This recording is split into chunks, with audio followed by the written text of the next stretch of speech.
Alright everyone, welcome back. Another episode to the Max Outdoors.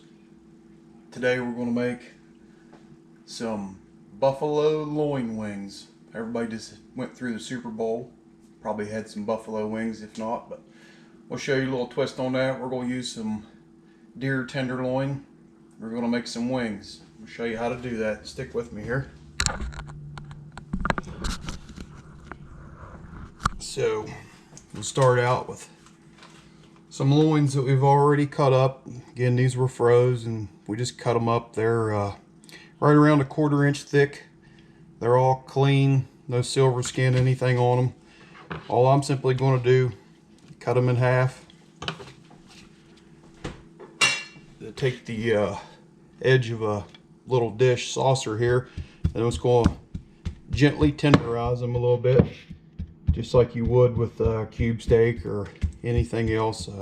I guess you could have one of those fancy meat hammers or whatnot, but we're just going to use the edge of a saucer plate.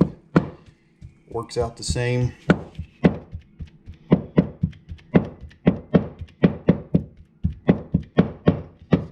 There you go. You end up with a nice piece of meat that is nice and tenderized and it's flattened out. It's loin, it's tenderloin anyway, so it's not going to be too super tough. But I'm just going to take that, and behind the camera here we just got milk. I'm going to soak mine in some milk. Let it go 10-15 minutes soaking in that milk, and I like to soak them in milk. It's the way we normally eat it. So we'll do a few more here, then cut this process off and show you more. So again, all I do is I'm just grabbing them out of the pack that was in the freezer. Like I said, these loin are about a 1/4 inch thick, like that piece there. Probably a piece that Max cleaned up, just has a tad bit of silver skin still left on it, so we'll just go ahead and get rid of that. Like I said, I cut them in half. I don't know, they're probably 1x1 cubes, I'm going to say. And we'll just take those little cubes that we did, and like I said, you're just tenderizing them with the edge of a little saucer dish here. Obviously you'd have to use a porcelain ceramic plate. I don't think a plastic one would do it very well, but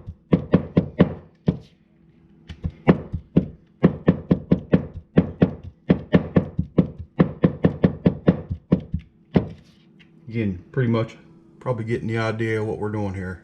We're just tenderizing. It's all we're doing. So give me a second here, I'll get the rest of these done and we'll get back. Alright, we've got all of our pieces of tenderloin tenderized and whatnot. Now you probably thought there earlier I was crazy when I said we're going to have some buffalo deer wings. Why I say that is because I'm going to use this HOOTERS pre-made wing breading. You pick it up at Kroger's, whatever. I think it's pretty good, and it kind of puts a little different taste and a little different twist on some deer tenderloin. So that being said, I've got some of that in a Ziploc bag here, probably way too much for what we're doing, but I got a little crazy and opened the bag like a gorilla. So what I'm going to do is I'm going to take my pieces, I'm going to do them one by one. I'm going to take them out of the milk, and I'm just going to barely dab them here on a paper towel. I don't want a crazy amount of milk on them, but I do want some to stay on them. So just going to take them, and as I pull them out, I'll dab them over on a paper towel, and it won't get too crazy. Max and I do process all of the game that we bring home, so I think that's important for everybody to know that. I've only ever had one deer processed in my life, and I swore I'd never do it again. It cost me a lot of money, and I was not happy with the results. I think it's part of the hunt or fish, whatever it is.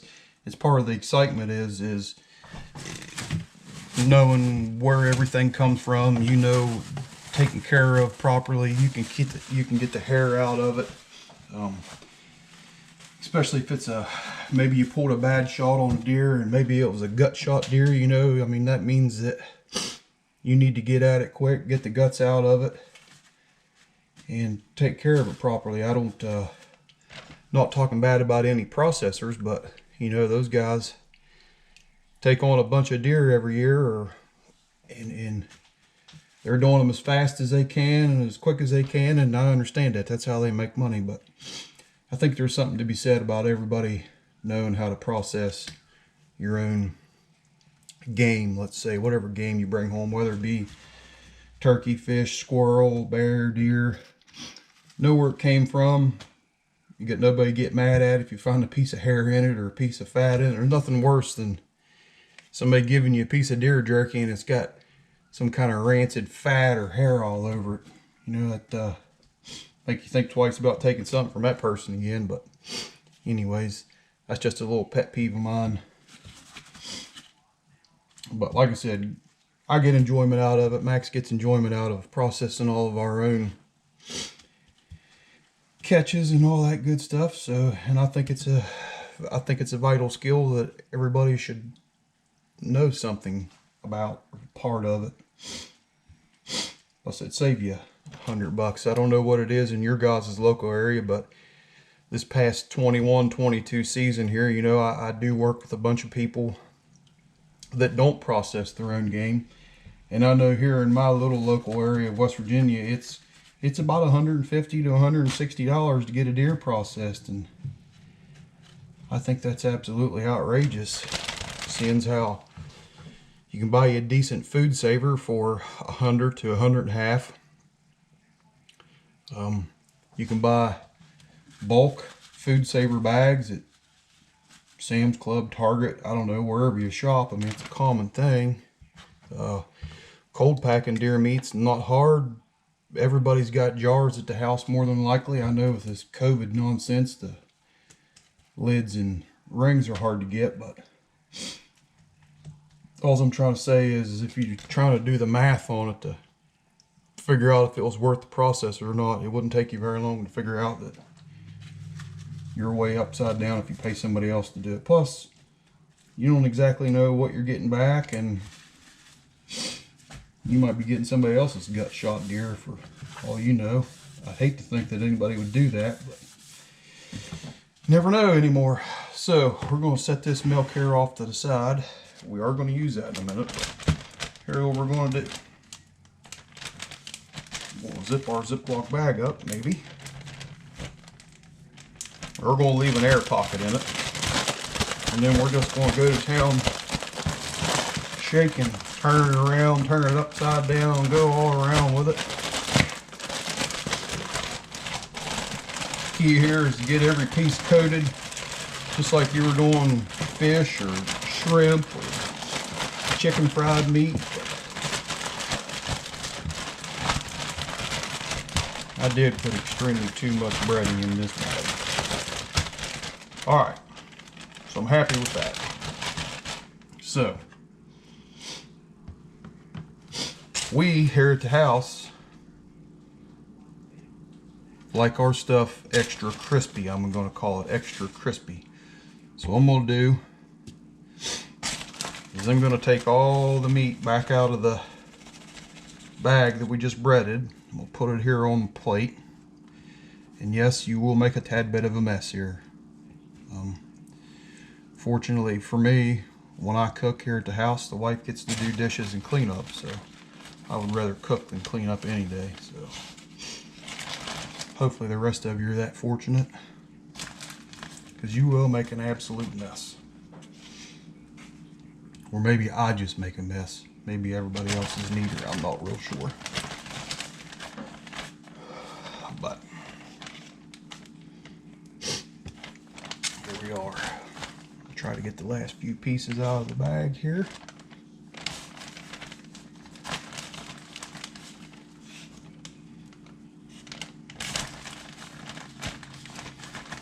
Alright, we got all of our pieces of deer wings out of there, and here's what I'm going to do. I'm going to go one by one with pieces here, and I'm just going to dredge them back into milk one time. Just quick, not soaking it, just dredging it in there. Put it back in the bag. Round 2, extra crispy. It really really makes a difference in my opinion. I like the taste of the deer meat, and I also like the taste of the breading. And I think maybe double battering things helps you. It helps it from getting too soggy. You know, if your grease maybe isn't exactly hot enough, you end up with something soggy. I think in my personal opinion, is double dipping here. We'll say double dipping will help you prevent a little bit of that. I don't know. That's just how we've been doing it. We're all happy with it, and that's the way we'll continue to do it. So I'll get back with you here in a second. I mean, it's going to be the same process. It's just I'm not going to show you doing one piece at a time into there and into here, and same process. Once I get all of these pieces shook off, re-dredge back through the milk, we're going to go in the bag, and then we're going to shake the bag around, and we'll come back there. Okay, so we've just dredged everything for the second time. There again, same process. Took them from the first dredging, dusted them off a little bit, opened them up, like spread them out flat, just dipped them back in through the milk, back in the bag, shook them around. So here's what we're going to do. This step here is kind of crucial.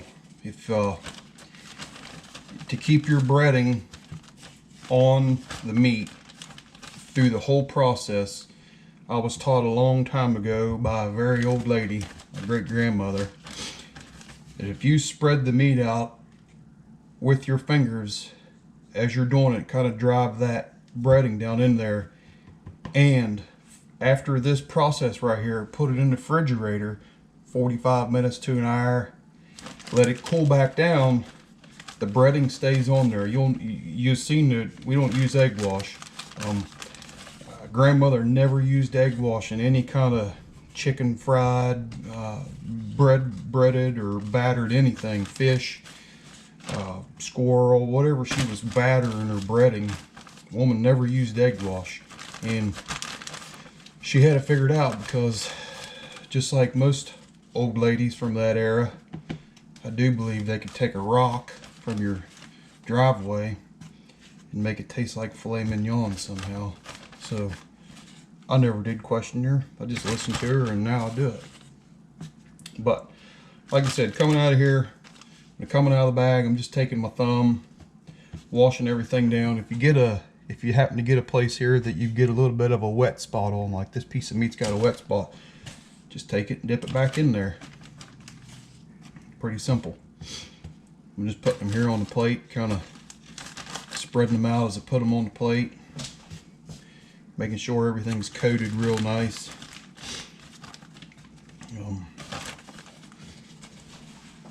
I don't know many people that do this. I kind of grew up eating it this way.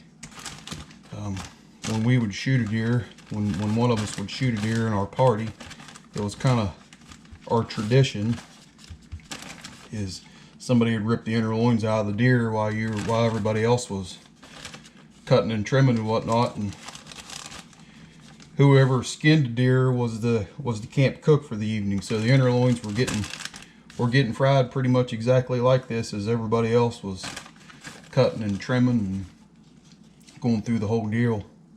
And that was a heck of a treat. Made everybody work harder because everybody wanted to eat. I do miss that. Max and I don't have a deer camp anymore. Well, we don't have the people in deer camp anymore, but still fun. We still do it. Still enjoy it.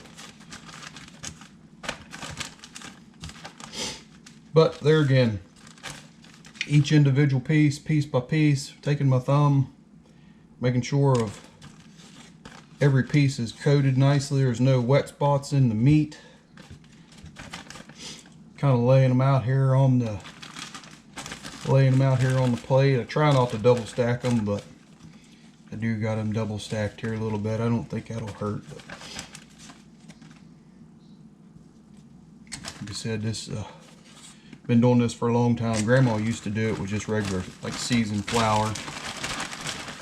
I've just added a twist here, like I said, and my wife actually figured out this Hooters breading was really good. She deep fried pickles out of the stuff, which we'll have some deep fried pickles too later. But so there again, all we did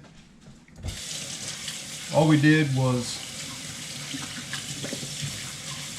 cut them into 1x1 pieces, tenderize them there with a porcelain dish, meat hammer, whatever you got. You're just tenderizing them. They're already tenderized. You're just tenderizing, flatten them out. We soaked them in just regular milk for, I don't know, they probably sitting there for about 20 minutes. Just lightly dried them off. Put them in the Hooters breading here. Dried them off again. Dipped them twice. These are going to go in the refrigerator for, I don't know, half hour, 45 minutes, and we'll come back here when they're going in the oil. Stick with me. All right, so we got our grease going here. We're at about 360 degrees. It don't have the fry daddy. It took a crap on us, so we're using a skillet here. I'm just going to gently lay these down in here. I'm not going to do a whole bunch of them at one time because I don't want to create a huge mess. And by putting them over in the refrigerator and letting them set for a little bit, it lets them dry out a little bit. You don't get near the big reaction from the oil as you would get if you didn't let them dry out. But we're just going to lay a few of them in here. Let them get going half decent. Like I said, we're not going to load it up. I'm not going to get crazy with it.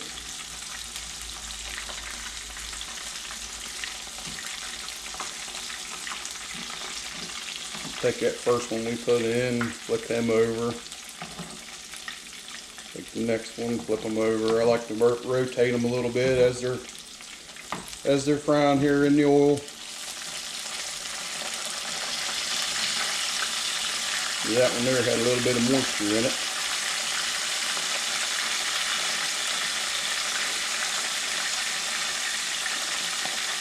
We are cooking on gas, so have to keep turning the fire up and down a little bit as we keep going. I do got a thermometer here. We'll just randomly check it and make sure we're not getting too crazy hot. Like I said, you're only going to let these go for a few minutes. They won't take forever to brown up and be done. You know, deer meat is really lean. It does cook pretty fast.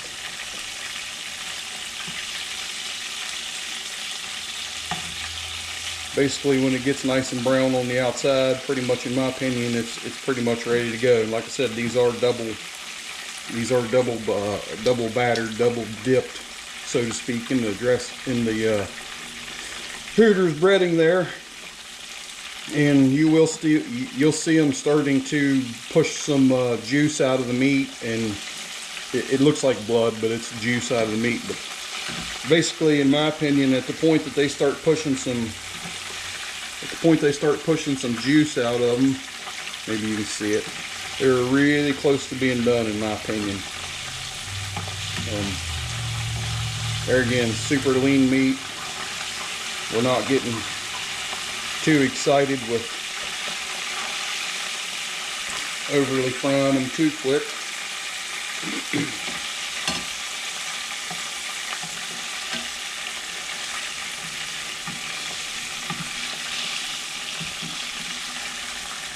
I like to keep turning them. I don't know, right or wrong, I ain't real sure. More worried about keeping the fire regulated there, keeping my oil from scorching and going too hot. I only have about I don't know, 1/4 inch of oil down here. It's just plain vegetable oil. About 1/4 inch of it here in the pan. Like I said, a fry daddy makes this job way easier. You set them in your little basket, drop it, and close the lid, and you really don't have to worry about it. You try to be cautious on the stove. You know, it is oil, and you do have moisture in the meat, so it might try to pop and splatter all over you. Nobody wants that. So these are getting pretty close to where I like them. We'll let them go for another few seconds.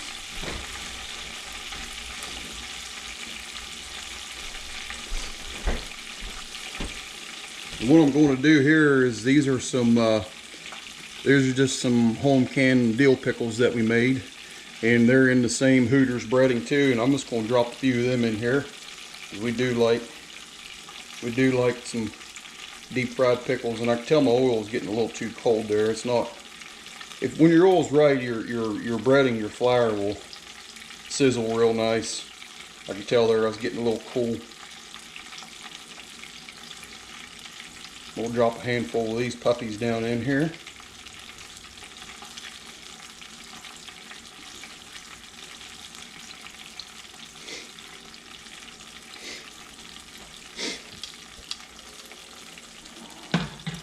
Set those over there out of the way.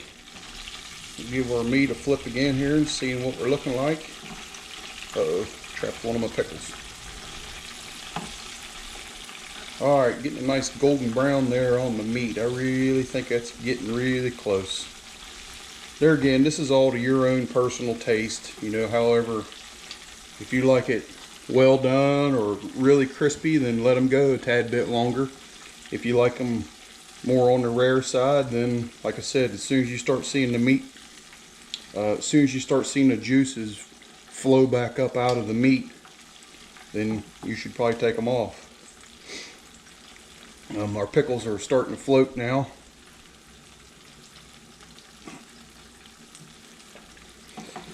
So I think we're good on the meat. I'm going to start taking this out. All this is over here, just in the top part of the camera there, that's just a, all that is like a, oh shoot, it's just a perforated pizza plate. I've just got it suspended over two little plastic bowls, and I got a paper towels below it. I try not to do anything that's fried to set it right on paper towels. It just sits there and soaks in its own grease. We all love deep fried food, but try not to eat all that grease that's on them. Maybe we'll live a few years longer, I don't know. There again, it's just our little system we come up with.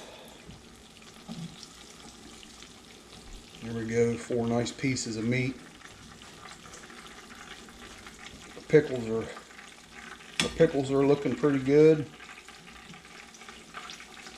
We'll let them go for a few more minutes. We'll just do one little short run here and try to get Max in here to give his opinion on it. I won't fry them all up at once on the video here. Nobody wants to see that. It's just going to be the same process. Put them in there. Like I said, it's about a 1/4 inch of oil. 350, 375, somewhere in there.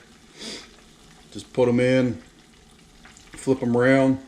About the time the juices start coming up through the breading, if you like them rare, that's probably about where they're at. When the juices start flowing, they're rare.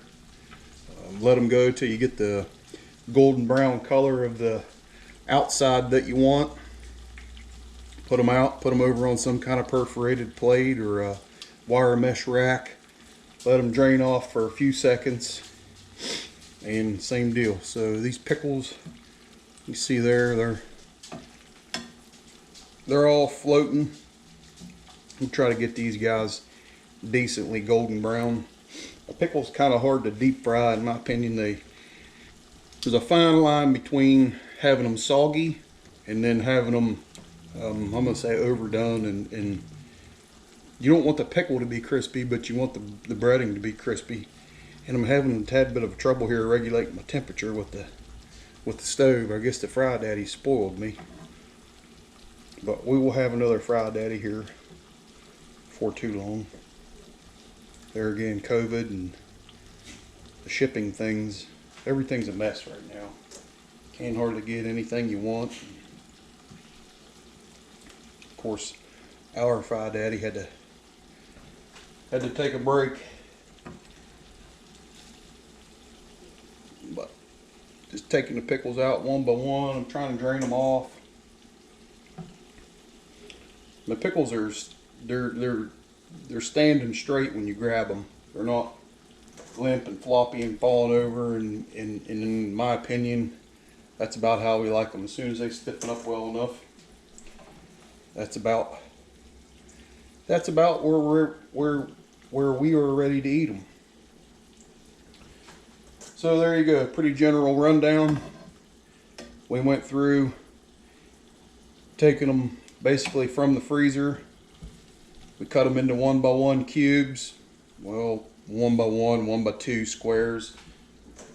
Tenderized them, flattened them out with a plate, whatever you want to call it. Soaked them in milk, 10-15 minutes.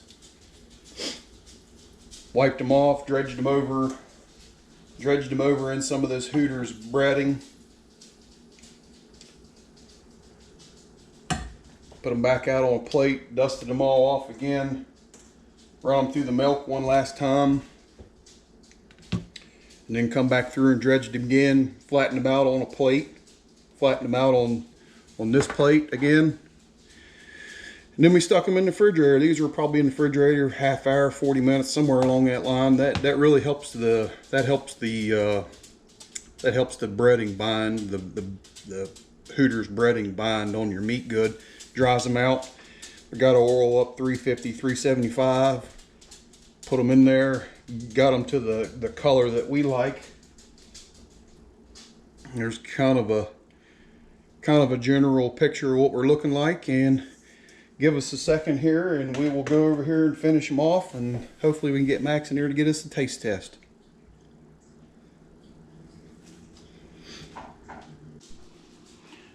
Alright, here we go. We're going to do our little taste test here. Now, me personally, what I do is I'll take the pieces of deer meat in this Hooters, this here, I don't know, it's Hooters wing sauce.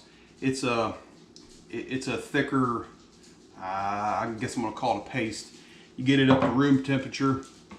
It turns into a little bit of a liquid here, and this is just it's just medium style. But all we do is take like a tablespoon of it here. I'm gonna drizzle them on. I'll show you here what they look like. Just gonna take a tablespoon or so, drizzle that on. I'm gonna put it in a bowl with a lid on it, just like you would if you were making regular wings at the house. Well, grab a bowl, can't get a lid on. There we go.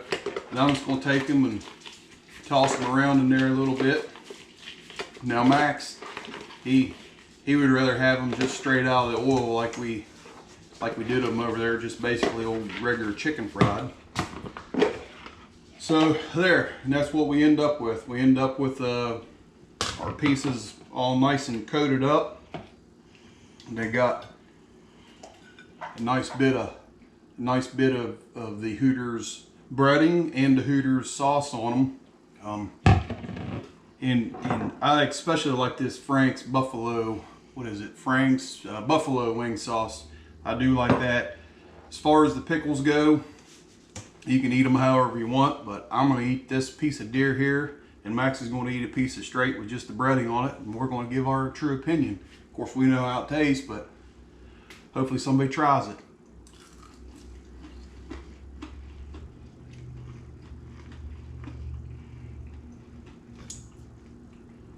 It's definitely really, really, really good. Yeah. And deep fried pickle to boot.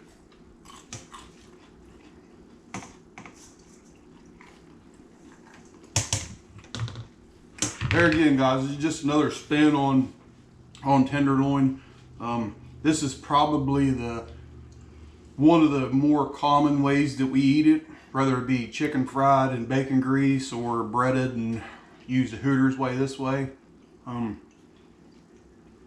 Max and myself and my wife, his mother, pretty much that's the way we eat it. And for that matter, like, again, talking about process and everything, we pretty much take care of all the deer meat ourselves, and we cut it, you know, as we're processing it, we cut it into pretty much the shape and size of what we're going to final use it out. So the majority of the tenderloin, it's either left whole, we smoke the whole thing, or we cut it into quarter to half-inch strips and then tenderize it out and do this here method with it, and we really enjoy it. The rest of the deer pretty much goes to jerky. I would like to put a challenge out to pretty much everyone that watches this video. You know, we've been getting a little tighter knit group of people here thanks to some senior YouTubers. I'd like to challenge each and every one of you guys that do this. Take a wild game recipe that is common in your household. Do a short, quick video like this. Put it out there. I think if more people ate stuff like this, then we would be less reliant on buying stuff from the grocery store. And the point we're at in this world, I think, is very crucial that this generation here realizes how to hunt it, how to ethically kill it, how to clean it, how to process it, and then right here you get all the results and the rewards right here. So thank you guys for watching. I'll be watching out for you guys to make a video. I want to see it. Again, I'm Matt. I'm Max. To the Max Outdoors. Thank you for watching. Bye bye.